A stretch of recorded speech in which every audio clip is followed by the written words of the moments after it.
Donc, on va parler un peu de Hanouka, la différence de chaque semaine on parle de la paracha, on va parler de Hanouka. Donc, parce que la prochaine fois on sera déjà lancé sur Hanouka. Il faut savoir en profiter depuis le premier jour. Donc, pour parler du sujet, j'aimerais commencer par une introduction. Est-ce qu'il y a une marque entre la science et la Torah? Est-ce qu'on n'est pas d'accord avec ce qui est marqué, enfin ce qu'on découvre dans la science? Alors, il y a beaucoup de choses où c'est marqué mot à mot ce qu'ils découvrent aujourd'hui. Il y a beaucoup de choses qui ont l'air très bizarres, qui sont marquées dans la Torah, qui sont très choquants. En fait. C'est pas du tout l'effet réel qu'on voit. Sur une partie des contradictions ou des questions qu'on se pose, il y a par exemple le Malbim qui donne des explications. Il dit qu'on peut très bien associer les deux. Je donne un exemple, pour comprendre de quoi on parle. Les animaux préhistoriques. Le Malbim donne une explication dans le Parashat Noach. Il dit que c'est vrai, avant qu'il y ait le Maboul, tout ce qui était matériel était ultra développé. C'est pour ça qu'on avait des gens qui pouvaient vivre 1000 ans. Le physique était très développé. Donc on avait aussi des animaux qui étaient grandioses. Après le Maboul, Hachem a compris que le risque de donner trop de place au physique, au matériel, était trop grand. Donc c'est pour ça qu'il a affaibli le matériel. Physiquement, le matériel est devenu plus faible. C'est pour ça que les animaux ont pris une taille plus petite. C'est pour ça que la vie est devenue plus courte. Et c'est aussi pour ça c'est comme ça qu'il explique le Inyan de l'arc-en-ciel. L'arc-en-ciel, c'est un signe qu'Hachem a dit, bon, je voulais détruire le monde et bon, je ne vais pas détruire. Tout le monde dit, mais l'arc-en-ciel, c'est une explication physique. Il y a rien de... Il y a de l'eau, il y a de la pluie, il y a du soleil, bon, voilà quoi. Alors il dit qu'avant, il y avait marqué qu'il y avait une pluie tous les 40 ans. Il n'y avait pas de la pluie aussi souvent que maintenant. Donc, imaginez une pluie une fois tous les 40 ans, la quantité. Donc c'est encore une fois ce côté matériel qui est ultra développé. Imaginez les nuages, il n'y a aucun rayon de soleil qui peut passer à travers. Donc il n'y a pas d'arc-en-ciel. Ce que j'ai fait maintenant, l'affaiblissement du matériel, c'est justement ça qui me rappelle de ne plus, c'est-à-dire de comprendre que quand un homme est physique matériel, donc il y a des risques. Donc il explique comme ça toutes sortes de choses qui sont marquées, qui donnent l'impression d'avoir une différence entre le physique et le... Elle peut se fermer la porte après. Donc il donne comme ça, il essaie de combiner à chaque fois. Mais il y a une... possible. Il arrive en retard et en plus il parle à voix haute. Donc le Malbim comme ça essaie de combiner les deux. Il y a une autre explication, une autre approche. En vérité elles sont complémentaires parce que ça dépend des cas. Le Rav Dessler la développe. Et il donne plusieurs questions, enfin plusieurs bases. D'accord. Premièrement, la base, ce qu'il faut savoir, c'est que tout ce qu'on connaît du monde physique a en vérité une existence métaphysique. C'est-à-dire que ça, c'est pas seulement du physique, c'est qu'il y a quelque chose de métaphysique derrière. Comme c'est marqué dans la Gemara, chaque fruit qui pousse, chaque fleur qui pousse, il y a un malach qui est dessus et qui la frappe. Comme ça, c'est marqué. Bon, vous imaginez maintenant, on va dans un champ, on ramasse les malachim, quoi. C'est-à-dire quoi? Est-ce qu'il y a vraiment quelqu'un qui est assis? Vous imaginez le petit ange avec ses ailes en train de frapper? C'est une image. C'est pas qu'il y a un ange qui est assis dessus, mais c'est-à-dire que chaque chose, elle a une vie qui est spirituelle. Et donc chaque chose qu'on connaît du monde physique, en vérité, elle a une vie spirituelle. Sauf que le physique et le métaphysique, en fait, le physique et le spirituel, ne peuvent pas cohabiter, déjà par définition. La définition du physique, c'est la quantité, la mesure, la taille, c'est défini. Et le spirituel, c'est justement pas défini. Donc évidemment, ça ne peut pas cohabiter. D'accord, ça ne peut pas vivre ensemble. Donc il y a un système qui est mis en place, un système qui fait que la Gemara, quand elle dit l'image par exemple, elle dit entre nous et le premier ciel, il y a 500 années-lumière, etc., etc. Il y a 7 cieux, arrive jusqu'au Kisei HaKavod. C'est-à-dire que de ce qui est défini comme le monde spirituel de Hachem, il y a une lumière qui est sortie, on va appeler ça comme ça en termes de Kabbalah, mais cette lumière elle est filtrée et elle prend forme à travers les étapes. Il y a des cieux, il y a des midotes, il y a des choses, ça prend forme au fur et à mesure jusqu'à qu'on a ce qu'on connaît nous en monde physique. Donc en vérité, tout ce qui est physique et spirituel, seulement c'est formaté pour que ça soit adapté à ce qu'on est nous, à des années-lumière de ce qui est spirituel. C'est par exemple marqué que quand Akadosh Baruch Hu voulait descendre en Égypte, alors tout a explosé. Pourquoi? Parce que la présence d'Hachem et le physique, Zelo Acholiot, ça ne peut pas habiter en même temps.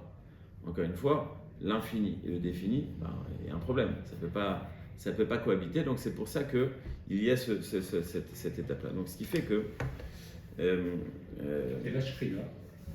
Pareil. La Shrina, c'est cool. Elle était beaucoup plus présente avant avec le Bétamidbar.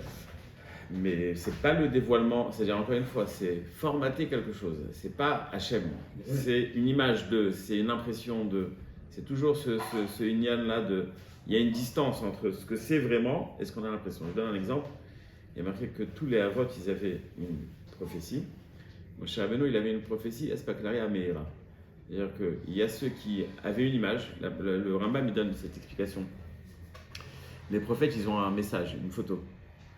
Et ils doivent expliquer cette photo. Ça, c'est Espaklaria Sheena Meira. Le seul qui savait Hachem, c'était Moshe. C'était le niveau le plus haut de prophétie. Non, mais c'est clair. Marquez aussi que l'explication du Nisayon de Akedat Yitzhak. Si Hachem, il te parle, il essaie d'imaginer la situation, Hachem, il me parle, mais pour le vrai. Et il dit, va tuer ton fils. Bon.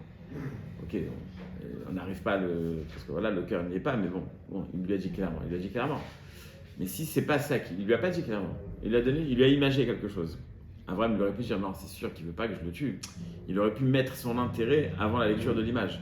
Donc il y a Hachem même, et il y a tout ce qui découle. Donc nous, on n'a que des choses qui viennent après, que des images qui viennent après, que des choses qui découlent. Mais on n'a pas la chose elle-même. Donc comment ça s'appelle, l'association physique et spirituelle, en fait, elle n'est pas possible. C'est pour ça qu'on a toujours des images qui essaient de nous faire un peu comprendre. C'est aussi, je donne aussi un dernier exemple. Quand Moshe Rabbeinu voit le buisson ardent, alors Hachem il lui dit enlève tes chaussures. Alors, bon, les Arabes ils ont pris ça comme c'est le mécor d'enlever les chaussures pour un endroit qui est kadosh, mais l'image aussi c'est pareil. Il y a marqué que la neshama, le corps il est tel qu'il est, puis la neshama il y a une partie de la neshama de l'homme qui est ici, une partie qui est en haut. Entre parenthèses, c'est pour ça qu'il peut avoir des rêves prémonitoires, parce que la neshama en haut elle voit ce qui se passe, et puis nous on va le traduire. Donc on a un côté physique, on a quelque chose de spirituel, et en vérité, le corps, il est ce qui supporte la neshama. Et les chaussures, par rapport au corps, c'est la même chose. C'est-à-dire que le corps, les chaussures supportent le corps. Donc Hachem, il dit à Moshe, Shal ne'alecha me'al raglecha, c'est-à-dire enlève des chaussures de ton pied, c'est-à-dire enlève tout ce qui est matériel, ton corps, pour pouvoir comprendre ce que je veux te dire. Donc on a cette image, encore une fois, du physique et du spirituel. Ça ne peut pas cohabiter, mais il y a une certaine cohabitation, il y a quelque chose. Il lui dit enlève tes chaussures. Et d'ailleurs, ça je termine cette première étape, quand on fait la bracha de Asher Yatzar, quand on fait la bracha de Asher Yatzar, on dit Mafli la Asot. Il fait des choses incroyables. Une des explications, c'est justement la cohabitation de la neshama et le corps. Pas possible normalement. Comment est-ce qu'une neshama elle peut habiter dans un corps? Hachem, il force la neshama à rester là. Il la force à rester là, et c'est sur ça qu'on dit Mafli la Asot. Donc en vérité, dans chaque chose qu'on voit, on voit du spirituel. C'est habillé, c'est une écorce, il y a quelque chose d'extérieur. Surtout qu'aujourd'hui, on le comprend en physique. Les atomes qui sont tout le temps en train de bouger, qu'en vérité, c'est un dimium. C'est pas vraiment solide. C'est que, voilà, juste au moment où je veux toucher, il y a l'atome qui est là, quoi. Je dis ça, enfin. C'est-à-dire qu'il y a vraiment une vie. Ce que je veux dire, c'est qu'il y a vraiment quelque chose. C'est le mouvement qui donne la matière. Mais ce mouvement, en fait, comment est-ce qu'on le traduit? En fait, c'est il y a Béhémet, un malach, il y a quelque chose de spirituel qui est tout le temps en train d'alimenter. C'est pas quelque chose qui existe. Il n'y a rien qui existe. Yotzer et pas Yatzar parce qu'il est tout le temps en train de créer. Il n'a pas créé le monde continu. Non, tous les jours, il y a un renouveau. C'est ce qu'on dit, Yotzer il est tout le temps en train de créer. Donc c'est perpétuellement en train de recevoir cette lumière, ce qu'on appelle la lumière de Hachem, et c'est ça qui fait que le monde qu'on connaît. Ça, c'est l'approche de Chazal. Maintenant, quand on voit des explications de faits physiques par les Chachamim qui ont l'air aucun rapport, c'est-à-dire, on dit c'est pas possible, ils se trompent. Qu'est-ce que le soleil fait la nuit? Est-ce qu'il fait, c'est-à-dire, il y a des descriptions dans Chazal, il monte dans un endroit et il repasse de l'autre côté, pas comme nous on comprend qu'il fait le tour là, il fait pas le tour, mais. Donc il y a des descriptions qui sont très bizarres. Alors le Dessler dit qu'en fait, les Chachamim ne sont pas en train d'expliquer le fait physique, ça on n'a pas besoin. Ce qu'ils sont en train d'expliquer, c'est le spirituel qu'il y a derrière. Qu'est-ce qui se passe et pourquoi ça arrive comme ça? Je donne un exemple déjà le plus simple. Toutes les fêtes d'Al-Pi Torah, elles sont en été. De Pessah à Sukkot. En hiver, il n'y a pas de fête. Hanouka, première fête en hiver, deuxième fête à Purim. Il n'y a pas de fête en hiver Midoraita. En fait, le soleil, c'est le Shefar Ukraini, c'est la lumière, c'est éclairé, les journées sont plus longues, donc c'est-à-dire on voit mieux la chose quand on est en Galoute, ça s'appelle l'obscurité. Où est-ce que Hachem il a fait qu'on allait, c'est-à-dire quand Hachem a fait qu'on a des fêtes, c'est parce qu'il y a plus de lumière, ok, et donc ça doit être l'été. C'est-à-dire ça va dans ce sens. C'est pas que puisque c'est l'été, il a mis des fêtes à ce moment-là. Il y a un Shefar Ukraini, il y a une présence spirituelle, il y a un abandon spirituel, pas un abandon, une abondance, je veux dire, une abondance spirituelle, et donc, puisqu'il y a une abondance spirituelle, ah bon, ça veut dire qu'il y a plus de lumière est égal l'été. Donc, encore une fois, chaque chose qu'on voit, nous, physiquement, c'est l'expression de quelque chose de spirituel. Quand Rachamim viennent expliquer quelque chose, un fait physique, ils n'expliquent pas le fait physique. Ce n'est pas des physiciens, ce n'est pas des scientifiques. Ils t'expliquent le pourquoi du comment. Pourquoi est-ce que ça arrive? Parce que vous connaissez cette histoire. Première fois qu'un train arrive en Pologne, donc ils sont dans un shtetl comme ça, ils voient le train arriver, c'est étonnant, il n'y a pas de chevaux. Alors, il y a le chacham de la ville qui dit je sais pourquoi est-ce que le wagon il avance, parce qu'il est attaché au wagon d'avant. On l'applaudit. Mais le premier wagon, le wagon d'avant, pourquoi? Parce qu'il est attaché au wagon. Et wagon, ok, à chaque fois il leur dit parce qu'il est attaché au wagon. Et la locomotive alors, ça je ne sais pas expliquer. Mais en vérité, c'est ça la science. C'est-à-dire qu'on va prendre quelque chose, un fait, on va te dire, l'été, l'hiver, le vent, la pluie, c'est l'écosystème. C'est vrai. Mais vous avez disséqué le fait, vous ne l'avez pas expliqué. Qui est-ce qui fait ça? Dans tout, on va voir le fait physique, on va l'expliquer, on va lui donner une définition, mais après toute l'explication, tu m'expliques que le vent c'est un changement d'atmosphère, ok. Et c'est qui a fait ça? Ça, tu ne l'expliques pas. Excuse-moi, mais on aurait pu imaginer des Hagim en hiver, sur la décision de. Ça serait devenu l'été. Non, et à ce moment-là, ça aurait. Ça serait devenu l'été, ce que je dis. D'accord, mais à ce moment-là, il y aurait eu une période d'été dans ce qu'on appelle nous l'hiver. Non, mais ça serait devenu l'été. D'accord. Oui, une période d'été. Mais une période d'été. Oui, bah justement. Non, mais ça aurait pu être regroupé. Oui, d'accord. On aurait pu imaginer une année où il y a, par exemple, en janvier, une fête, et c'est l'été. On aurait pu.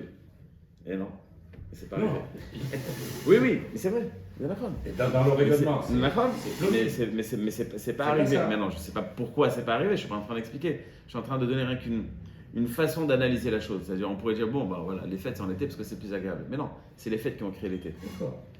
C'est dans l'autre sens. Donc à chaque fois, il y a ce qu'on appelle le siba et le mesovel. C'est-à-dire que nous, on va voir un fait, après on va l'expliquer. Bon, la seule contradiction, c'est Sukkot. C'est l'été Sukkot. On aurait dû le faire à une autre période, mais c'était trop agréable parce qu'il fait bon et que les gens sortent. Alors, prends la limite, ça c'est une explication. Oui. Non, ce que je veux dire, c'est que là c'est l'inverse. Que la fête a été décrétée. Elle est quand même en été. Météo. Oui, on a pris le plus tard dans l'été.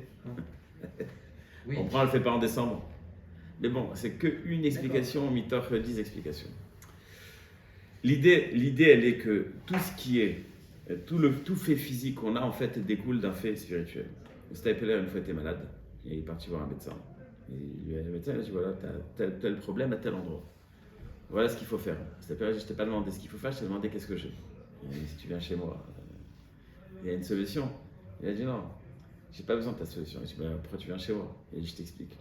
Remach Evarav et chez Sagidam. On a 248 Guidim. Non, Evarim c'est les membres. Et 365 Guidim c'est plus les artères ou les muscles. Enfin bon, l'homme chalet, comment on va les définir? C'est au total 613. Ce qui fait que parallèle à chaque partie de mon corps, j'ai une mitzvah, une avera. Okay. Maintenant, moi j'ai mal quelque part, mais je ne sais pas si j'ai mal là ou là. J'ai besoin que tu me définisses où est-ce que c'est le problème. Mais maintenant que je sais le problème, je sais c'est parallèle à quoi. Et puisque je sais à quoi c'est parallèle, donc je sais qu'est-ce que je dois être métaken, qu'est-ce que je dois arranger. Parce que je sais quel est le problème qui a créé cette douleur. Esther qui dit à Mordechai, misé al-mazé. Elle lui dit, pourquoi est-ce qu'ils ont fauté? Hein? Non. Non, ça c'est Achashverosh. Esther qui dit à Mordechai, mazé va al-mazé. Gemara dans Megillah, elle dit mazé va al-mazé. Elle dit que Esther a demandé, comme au sujet des louchot, il y a marqué misé ou misé, que les lettres, elles transperçaient la pierre, elles transperçaient d'un côté à l'autre. Alors Esther aussi, quand elle a dit mazé va al-mazé, c'est le même terme, mazé, misé. C'est un jeu de mots très sympathique, mais il n'a aucun sens. En vérité, Esther a dit à Mordechai, bon, écoute, il y a un problème spirituel dans le peuple, c'est pour ça qu'il y a un décret. Viens, on va trouver une raison spirituelle. Mordechai lui dit, bon, côté, le spirituel, on va le faire. Mais toi, on va faire le physique. Toi, on va parler avec Achashverosh. C'est-à-dire qu'à chaque fois qu'il y a un problème, il faut d'abord trouver la raison spirituelle de la chose. Et après, essayer de voir comment l'Aïchtadlout physique qu'on doit faire. Mais en vérité, tout ce qui se passe a une raison spirituelle. Donc il y a une origine ou une raison? Une raison. Une raison et le moteur. Et une origine aussi, je ne vois pas la différence entre les deux. Non, c'est-à-dire que l'origine, c'est l'origine qui entraîne le mal. C'est l'origine spirituelle. D'accord, et c'est aussi la raison. Donc, c'est-à-dire qu'en cas de maladie, celui qui sait, comme le Steinpeller, quelle est la cause et quelle est la réparation, il peut dispenser de médicaments. Verapo et rapé, Mikan Shenitan Reshut, la refait les rapotes, il a le droit de guérir. Pourquoi est-ce qu'il a besoin de lui donner le droit? Il n'y a même pas de Ishtadout dans ce cas-là. La Ishtadout, c'est de connaître la. Alors, le Chovat al-Bavot, il dit que la Chovat al-Ishtadout de la personne dépend de son niveau de bitachon. Une personne qui n'a pas de bitachon, elle va travailler 24h/24. Une personne qui a énormément de bitachon, il ne va pas du tout travailler, ou il va faire. La tête et de Chova, il va faire un petit effort. Et après, je ne crois pas qu'il a travaillé tout au long de sa vie. Il a écrit des livres, mais bon. Plus on s'élève, moins on a besoin de médecins. Mais vous connaissez pas l'histoire de. On a besoin de professeurs d'anatomie. Voilà, exactement. Après, c'est ça le truc. Rav Steinman, il était à la fin de sa vie. Le médecin, il lui dit, il analyse, il dit, mais bon, tu vis, c'est un miracle que tu vis. Rav Steinman lui répond direct, et toi aussi. Celui qui est vraiment Mahamine. C'est pas bon, je suis Mahamine, c'est bon, j'ai pas besoin de aller chez le médecin, Mapitom. Et quelqu'un m'a posé la question cette semaine, est-ce qu'on a le droit de faire une assurance vie? J'ai dit, si tu poses la question, c'est sûr que tu as l'obligation de le faire. Mais je dis pourquoi? Parce que si tu poses la question, c'est que tu n'es pas tranquille, donc tu as un problème de bitachon. Donc si tu as ton niveau de bitachon, tu as besoin de faire cette assurance vie, mais Zemoutar. Moi, chef Feinstein, il a écrit une chose, Zemoutar. C'est pas que t'es pas Mahamine. Non, c'est mon niveau de Moutar. C'est le Teva de l'homme, et l'homme doit se travailler. C'est même obligé de faire. Ils ont parlé à Bnebrak. Il y a aujourd'hui, il y a un système de. Sauver tous les malheureusement. Il y a un système de Harevim.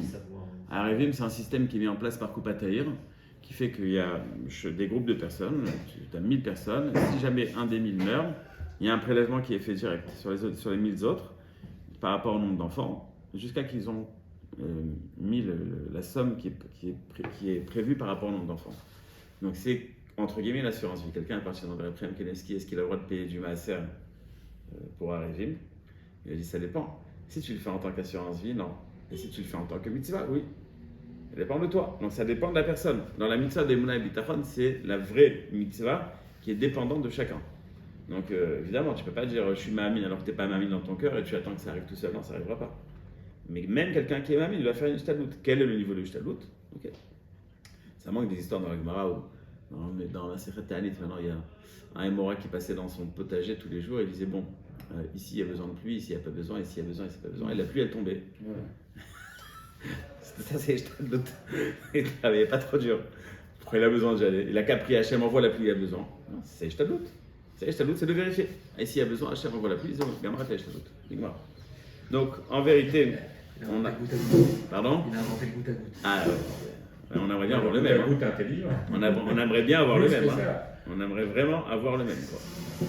Donc il y a, cette différence de langage entre Chazal et la science qui fait qu'en vérité, ils ne se contredisent pas du tout. Ils ne parlent pas du même sujet. Il y a une analyse métaphysique de la chose et il y a une analyse physique de la chose. Donc évidemment, on ne va pas parler de la même chose, on ne parle pas le même langage. Qui parle de l'origine, l'autre des conséquences. Exactement. Et donc on parle, c'est comme deux personnes qui, un il parle en anglais, l'autre parle en arabe. Ça ne se rencontre pas. Ils ne parlent pas la même langue, ils ne parlent pas du même sujet. Donc il n'y a pas de machloket entre Chachamim et la science, puisque on ne parle pas de la même chose, puisque d'après Chachamim, Béhémet, ça ne les intéresse pas d'expliquer pourquoi, qu'est-ce qui arrive. Ça les intéresse d'expliquer pourquoi ça arrive. On a une machloket dans la Sechet Ta'anit, d'où la pluie vient. D'après Rabbi Eliezer, ça vient des océans. D'après Rabbi Yoshua, ça vient du ciel. Alors ça a l'air d'être une marloquette un peu farfelue, on va dire. Mais c'est pareil. Il y a une marloquette entre Rabbi Eliezer et Rabbi Yoshua dans tout le chasse, dans toute l'approche. Tout est différent. À chaque fois, Rabbi Eliezer et Rabbi Yoshua, Rabbi Eliezer et Rabbi Yoshua. Il y a un gala de Pessah qui s'appelle Zera Emet, un arabe italien qui s'appelle Rabbi Shmuel Cohen qui a écrit une agada. Je l'ai vu une fois d'un soir dans un mariage, j'ai un moment qu'il me l'a montré. Je restais avec toute la soirée. Incroyable. Il a écrit une Agala, Al-Pi Pshat, Al-Pi Al-Kabbalah, Al-Pi Al-Acha, enfin un truc de... Voilà, un gaon, quoi. Et là-bas, au début de la Agada, il explique plusieurs machloktot de Rabbi Eliezer de Yoshua, quand le monde a été créé, je sais pas si, je crois qu'il amène les océans, enfin la pluie, enfin toutes sortes de machloktot, il explique que tout est dans la même idée. Mais c'est pas du tout ce que ça a l'air. La question, est-ce que l'eau elle est montée dans le nuage ou est-ce qu'elle est redescendue? Il n'y a pas de question comme ça. Non, mais effectivement, ça c'est l'analyse spirituelle, mais il n'en demeure pas moins qu'au fil du temps et avec la progression des connaissances matérielles, scientifiques, on arrive à expliquer des choses qu'on ne comprenait pas. Donc si on fait une analyse, on dit c'est pas le même langage, c'est spirituel. Il se trouve qu'aujourd'hui, on peut expliquer de façon matérielle des choses qu'il y a 1000 ans, on ne comprenait pas. Donc on aurait pu dire à 1000 ans, c'est pas le même langage, c'est spirituel et matériel. Et aujourd'hui, on voit qu'en réalité, le matériel peut expliquer la chose en dehors de la vision spirituelle des choses. Mais encore une fois, c'est justement ça que je veux expliquer. Même si on va donner une définition qui, à 1000 ans, on ne comprenait pas. Et c'est encore une fois une définition du fait physique. Le Harizal, il n'avait pas besoin de cette définition. Il comprenait parce que l'amida de Chesed et l'amida de Rachamim qui se rencontrent, ça fait une explosion. Je ne sais pas l'expliquer, je ne suis pas au niveau de l'expliquer. Mais lui, il n'avait pas besoin de disséquer ce qui se passe physiquement. Il avait besoin de savoir le Mekor Rouhani. Et c'est ce qu'il savait. C'est pour ça qu'on va avoir des sfarim de Zgoulot et de choses. Bon, tu attends, quel rapport avec le problème? Bon, alors il y a quelque chose qui est fait spirituellement. Je pense, entre parenthèses, que les Zgoulot ne marchent que pour ceux qui comprennent. Hein. Ceux qui sont là en train de dire ça ne marche pas forcément parce que ça m'a l'air un peu. Bon, c'est mon avis, je ne sais pas s'il a accepté ou pas, mais celui qui connaît le système, les codes d'Hachem, lui, il peut être ma fille. C'est marqué par exemple qu'au temps du Beth Amikdash, les Kohanim, ils se sont dit nous, on est tranquille. Pourquoi? Parce qu'on a un pouvoir sur la nature. Parce qu'on connaît les noms d'Hachem qui font le feu, l'eau, etc. Et ce que Hachem a fait, c'est qu'il a changé les codes. Il leur a changé les codes, c'est-à-dire qu'eux, ils étaient en train de faire quelque chose pour avoir du feu, bah, ils avaient de l'eau. C'est-à-dire qu'ils avaient un pouvoir sur la nature. Donc l'explication du fait physique n'intéresse pas les Chachamim. Ça va intéresser quand on a une question de halakha. Shabbat, l'ascenseur, l'électricité, qu'est-ce qui se passe? Ok, on a besoin d'une définition, qu'est-ce qui est en train de se passer pour la lecture du fait, pour pouvoir décider est-ce que c'est moutar ou assour. Mais quand on est en train de définir un fait, stam, la pluie, je vais donner un exemple. C'est pas l'écosystème qui intéresse, c'est ce qui est derrière. Pourquoi est-ce que Hachem l'a fait de cette manière? Donc même si aujourd'hui on a des définitions scientifiques qu'on n'avait pas, on a gagné en connaissance, mais c'est pas ça qui intéresse Rachamim. Ce qui intéresse Rachamim, d'ailleurs j'ai vu tout à l'heure, il y a marqué au sujet des amis de Haman qui s'appelaient Ohavav et Chachamav. Au début on les appelle ceux qu'il aimait, après il y a marqué Chachamav.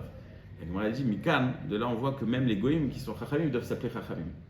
Tout le monde pose la question, mais évidemment, c'est marqué que quand on voit un sage non juif, on doit faire une bracha. Shenatan, mais Chochmato l'Ireav. Non, pas l'Ireav, c'est pas celle-là. Il y a un autre, c'est Chochmato l'Ireav, c'est pour les tzadikim. Et bon, en tous les cas, on parle de la Chochma. Alors là-bas, la Gemara dit que même si une fois il a dit quelque chose de Chacham, il est défini comme Chacham. C'est-à-dire, la Gemara dit Chochma bagoim ta'amin, il y a une Chochma. Mais est-ce que c'est ça qui est le point culminant de la Torah? Non. Parce qu'il y a le sens de la chose qui est plus intéressant. Donc, c'est pas le point le plus important de ce que je voulais dire, mais ce que je voulais faire comprendre déjà, c'est qu'il y a une différence d'approche. Il y a à expliquer ce qui se passe, il y a à expliquer pourquoi ça se passe. Il y a la chose elle-même et il y a ce qui se cache derrière. Et donc, Chachamim, par définition, ils sont intéressés par la maout, l'essence des choses, et non pas par ce qu'on voit. Ça rejoint ce que je disais il y a quelques semaines entre la différence de culture entre Esav et Israël. Esav, c'est le visuel, alors que Israël, c'est la maout Shalvarim. Les Grecs, quand ils ont décidé d'attaquer le peuple juif, ils n'ont pas attaqué le peuple juif sous forme de asservir, c'est-à-dire il n'y avait pas d'esclavage. Il y avait simplement une marloquette de culture. La culture gréco-romaine qui existe jusqu'à aujourd'hui, c'est les fameux Grecs. Qu'est-ce qu'ils ont fait pour attaquer le peuple juif? Ils ont interdit 3 choses, voire 4, voire 5, mais en tous les cas les 3 qui sont marqués, la Mila, Shabbat et Rosh Chodesh. Pourquoi est-ce qu'ils se sont attaqués à ces 3 choses? Évidemment, il y avait l'étude de la Torah qui était interdite, puisque l'étude de la Torah c'est le moteur de toutes les autres mitzvot, mais pourquoi est-ce que ces 3 choses, Mila, Shabbat et Rosh Chodesh, étaient interdites? La Mila, c'est la chose la plus simple à expliquer, c'est que nous, on ne met pas la culture du corps en avant. On n'est pas en mode c'est la chose la plus importante. C'est plutôt, on va dire, l'intellect pour certains, mais bon, c'est pas seulement l'intellect en soi aussi, c'est une erreur. C'est le Rouhani. C'est-à-dire que nous, on va mettre notre corps au service du Rouhani. et non pas le contraire. La Grèce, Rome, le sport, les Jeux Olympiques, etc., etc. Tout ça, c'est mettre le corps en avant. Il n'y a pas un soldat juif qui a 100 de profil quand il va à l'armée, ils sont tous 97. Le corps n'est pas complet. On va tous enlever quelque chose. Mais c'est justement le message de cette mitzvah. C'est qu'on est prêt, je ne vais pas dire à se mutiler, parce qu'on ne se mutile pas d'abord, on se fait mutiler, mais ce n'est pas ça qu'on met en avant. On est en train de couper le corps, déjà d'un profit, pardon. Ça s'appelle psolète, mais c'est aussi le symbole, il n'est pas seulement couper le corps. Cette partie qu'on enlève du plaisir à la personne, et c'est ce qu'on est en train de dire, c'est-à-dire que nous, on n'est pas là pour ça, alors qu'eux sont au service du corps. Et ça découle d'une idée très simple, on ne croit que à ce qu'on voit. C'est-à-dire que nous, on est en mode matériel, on n'est pas en mode spirituel. Alors on va se créer quelque chose, on peut se créer un peu avec la culture, on va se parler de philosophie ou d'autres choses qui vont créer un rigouche. Un rigouche, c'est un... Sentiment. Non, c'est un ressenti plutôt. Un ressenti de spirituel, plus qu'un sentiment. C'est-à-dire qu'il y a quelque chose. Il y a quelque chose, mais c'est pas ça la vie. C'est-à-dire qu'en fin de compte, ce ressenti spirituel, c'est un plaisir. Ouais. C'est un plaisir. C'est bien plus, bien sûr. C'est bien plus agréable de dîner avec quelqu'un qui est intelligent, qui présente bien et qui est posé avec une table super bien avec soulard qu'un kebab avec... Non, c'est-à-dire, on est d'accord, c'est pas du tout la même chose. Donc au final, c'est un plaisir matériel on va donner du piquant à ce plaisir matériel. C'est pas simplement, voilà, j'ai mangé, j'ai profité. Non, viens, on va te le cultiver. La cuisine, tous ces profils-là, on va les développer, on va mettre une chokhma pour accentuer le plaisir. C'est ça le terme, pour accentuer le plaisir. Et en fait, on reste matériel, on s'est plus approfondi dans le matériel. Très négatif comme.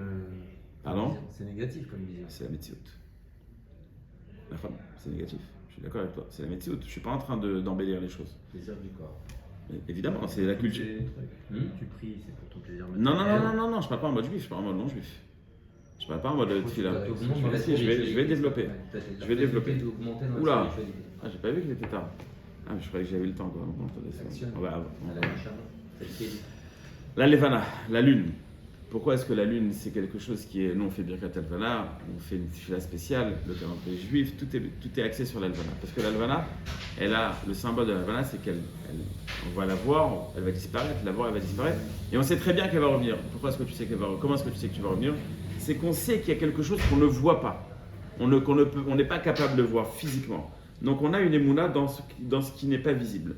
Et je passe vite fait, puisque je vois qu'il est tard, le lien du Shabbat. Le lien du Shabbat, je conseille à tous de regarder le Malbim sur le lien du Shabbat. Il le ramène dans plusieurs endroits dans la Torah. Il le ramène dans les Lochot, il le ramène au début de Bereshit. Il explique c'est quoi le lien du Shabbat, de Shabbat Mimlarto. On te dit quoi là, c'est un signe qu'Hachem s'est arrêté de créer le 7e jour, et c'est pour ça que toi tu vas t'arrêter de travailler. Je n'ai pas compris. À qui tu parles? Si quelqu'un est Ma'amin dans la Torah, ok, de toute façon il est Ma'amin, tu dis d'arrêter de travailler, il va travailler. S'il n'est pas Ma'amin, tu dis mais ok, mais j'ai pas de preuve que Dieu existe. Toi tu me dis qu'il a écrit la Torah. Ben non, il n'a pas écrit la Torah, c'est n'importe quoi. Dieu Malbim, en vérité, la preuve, par l'arrêt du travail, elle est visible par l'arrêt de la création. C'est-à-dire, si Béhémet c'était comme certains essaient d'expliquer, bon, ça s'est développé. Il y a une cellule qui s'est partagée, ça s'est développé, et puis ça a créé, on est passé d'un singe à l'homme, etc. Alors pourquoi est-ce qu'on s'est arrêté là? Pourquoi est-ce que le développement s'est arrêté? Pourquoi est-ce qu'on ne voit pas encore de développement physique? Alors, au Hachem, pour les scientifiques, ils ont trouvé une réponse. Et c'est des milliards d'années. Dans des milliards d'années, tu verras, les hommes auront des ailes. C'est une façon très facile de répondre à la question. Pourquoi est-ce qu'il n'y a pas de développement? Le Malbim te dit, toi, tu dois arrêter de travailler. Pourquoi? Parce que s'il y a eu arrêt de la création, c'est qu'il y a créateur. Si ça s'était créé tout seul, ça aurait dû continuer à se développer. Donc, encore une fois, symbole de métaphysique, de spirituel, qui n'est pas accepté par les Grecs, et c'est pour ça qu'ils vont attaquer à ce niveau-là. Bon, il y a encore beaucoup de détails, j'ai pas envie de m'attarder. Je vais rien que donc expliquer le Inyan de Hanouka. Donc la guerre qu'il y avait entre les Grecs et le peuple juif, c'est une guerre d'idéal, c'est une guerre de vision. Et est-ce que je vis le spirituel ou est-ce que je vis le matériel? Entre parenthèses, c'est dans la guerre pour le spirituel qu'ils ont fait une guerre physique. Ils n'ont pas dit, bon Hachem, vas-y, aide-nous. Et ils sont partis, ils ont dit, non, ça c'est notre boulot dans notre vie, on va se mettre au service On va se mettre. Du bitachon, parce qu'il savait qu'il s'était perdu d'avance. C'était plutôt du suicide. C'était 5 personnes, 5 Hashmonaïm qui ont participé à la guerre contre les États-Unis. Quoi. 8. Allez, 8 contre les États-Unis. Allez, c'était perdu d'avance, bon. Mais il fallait passer à l'acte. Bon, ça, je referme la parenthèse.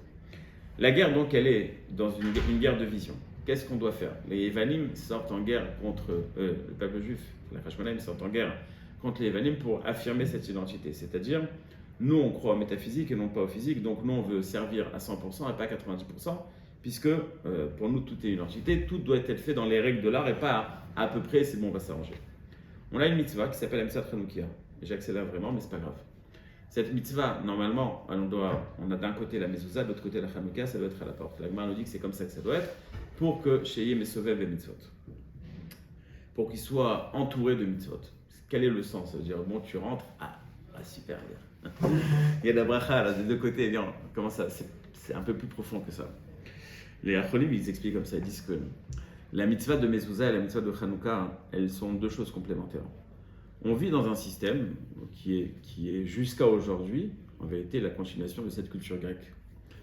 Et l'impact de cette culture sur notre vie de tous les jours, elle est là. C'est rentré à la maison des... Exactement, mais elle est là. C'est-à-dire qu'on est dans un système, on vit dans un système où il y a cette culture. On ne se rend même pas compte, mais on réfléchit avec cette culture. Et la mezouza, justement, elle te dit toutes les influences extérieures doivent s'arrêter à l'extérieur de la maison, elles ne doivent pas rentrer. Prem Kanevski a dit que la bracha du Chazonish, qu'il n'y aurait jamais aucun missile qui tombera sur Bnei Brak, c'était jusqu'à Internet. Mais depuis qu'on a fait rentrer à la maison toute l'influence extérieure, alors Bnei Brak n'est plus protégé comme avant. Bon, espérons qu'il se trompe, ou qu'il se trompe à 80%, en tous les cas, pour l'instant, ça marche encore. Il y a encore des milliers d'apim qui protègent. Bon, si tu veux. On va essayer d'élargir. En tous les cas, donc la mezouza, c'est le symbole d'arrêter l'influence extérieure. La Chanoukia, c'est éclairer de l'intérieur vers l'extérieur. Donc on a la Chanoukia qui est de la lumière qu'on va mettre à l'extérieur. C'est que pour être capable de ne pas faire rentrer les influences extérieures, tu dois être capable d'éclairer vers l'extérieur. C'est-à-dire, non seulement tu freines ce qui est à l'intérieur, mais ce que tu es toi doit éclairer à l'extérieur. Donc l'idée très simple de Chanouka au final, c'est de réaffirmer la supériorité de ce qu'on a dit maintenant, le spirituel, et surtout de freiner le matériel, comme a dit Hachem à Moshe. Shalna alecha meraglecha, tu veux te rapprocher du spirituel, tu t'éloignes du matériel, donc ceux qui vont faire Chanouka et Eilat, c'est très beau.